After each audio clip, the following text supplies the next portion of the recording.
Կախարդական թասը, հնդկական հեքիաթների մոտիվներով։ Չաղկալն ու սափորը։ Մի բարի մարդ տափաստանում ջրհոր էր փորել։ Ճամփորդները մոտենալով ջրհորին սափորով խմում էին զուլալ ջուրը եւ ասում. «Շնորհակալ ենք նրանից, ով մտածել է մեր մասին, ջրհոր է փորել այստեղ եւ շինել այսպիսի սիրուն սափոր»։ Մի անգամ ջրհորի մոտ եկավ Չաղկալը։ Ջուր խմելուց հետո նա դունչը կոխեց կաֆե սափորի մեջ եւ սկսեց խփել գետնին։ Երկու անգամ խփեց, թե չէ, սափորը կոտրվեց։ «Ինչու կոտրեցիր», հարցրեց դաշտային մուկը։ «Հիմա մարդիկ ինչպես պիտի ջուր խմեն»։ «Այ քեզ բան», ասաց Չաղկալը։ «Իմ ինչ գործն է ուրիշների մասին մտածելը։ Ջարդեցի, որովհետև ինձ դուր է գալիս սափորի կտորտանքը»։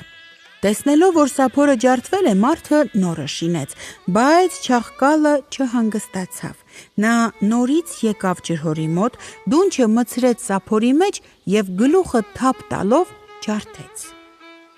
«Այ թե ինչպիսին եմ ես», մկան մոտ պարծենալով ասաց Չաղկալը։ «Մարդը սափորը շինեց 3 օրում, իսկ ես մի րոպեում ջարդեցի, նա ոնց կարող է հավասարվել ինձ»։ Տեսնելով, որ երկրորդ սափորն էլ է ջարդվել, մարդը որոշեց իմանալ, թե ով է հոգնած ճամփորդներին զրկում ջրից։ Նա շինեց 3-րդ սափորը, դրեց ջրհորի մոտ ու ինքը թաքնվեց մոտերքում։ Շուտով երևաց Չաղկալը եւ մարդը տեսավ, թե նա ինչպես հաշիվ մաքրեց իր սափորի հետ։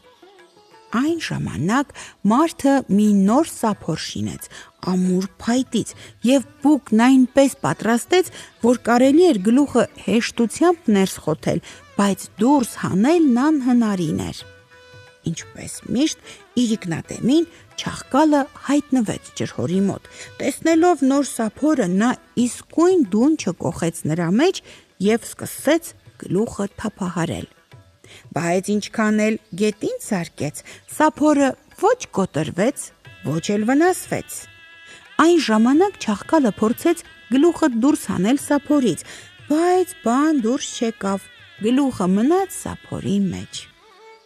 «Ես քարերին կխփեմ ու կջարդեմ», մտածեց Չաղկալն ու վազեց սարերը։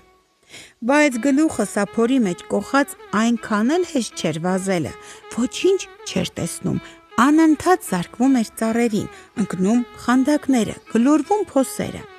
Նրան թվում էր, թե վազում է դեպի սարերը, բայց իրականում բոլորովին ուրիշ կողմ էր վազում։ Ամբողջ գիշերը Չաղկալն անընդհատ վազվզում էր, իսկ երբ լույսը բացվեց, պարզվեց, որ նա ընկել է մի մեծ գյուղ։ Գյուղի շները տեսնելով Չաղկալին դուրս թռան բակերից եւ գզգզեցին նրան։